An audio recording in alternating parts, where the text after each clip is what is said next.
বাড়িতে গেস্ট আসলে যে রেসিপিটা আমি বেশিরভাগ ট্রাই করি, আসুন আজকে সেটাই শেয়ার করি। এটা ফটাফট হয়েও যায় আর খেতেও কিন্তু দারুণ লাগে। তো এই রেসিপির জন্য আলুটা আগে সিদ্ধ করে রেখে দিতে হবে। সিদ্ধ আলুর মধ্যে পরিমাণ মতো লবণ, একটু চিলি ফ্লেক্স দিয়ে দিলাম, একটু চাট মশলা, ধনে গুঁড়ো আর গরম মশলার গুঁড়ো, আর দিয়ে দিচ্ছি এক টুকরো ধনে পাতা নিয়েছি, আর এখানে বিলতি ধনে পাতাই আমি কুচিয়ে নিয়েছিলাম, সেটা দিয়ে দিলাম। তারপর সমস্ত কিছু খুব ভালো করে মেখে নিলাম। একটা ব্রেডের উপরে ওই মাখা আলুটা দিয়ে খুব ভালো করে চামচ দিয়ে ছড়িয়ে দিলাম। তার উপরে একটু টমেটো সস লাগিয়ে নিলাম, আর তার উপরে আরও একটা ব্রেড চাপিয়ে এই রকম লম্বা লম্বা করে কেটে নিলাম।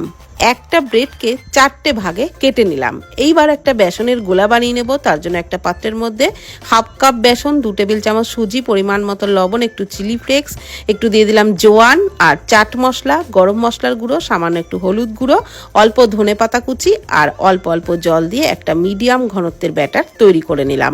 এইবার এক এক পিস ব্রেড ওই ব্যাটারে ডুবিয়ে ফ্রাইং প্যানে সাদা তেল আগের থেকেই গরম করে নিয়েছিলাম, তার মধ্যে দিয়ে উল্টে পাল্টে বেশ লালচে করে ভেজে নিলাম।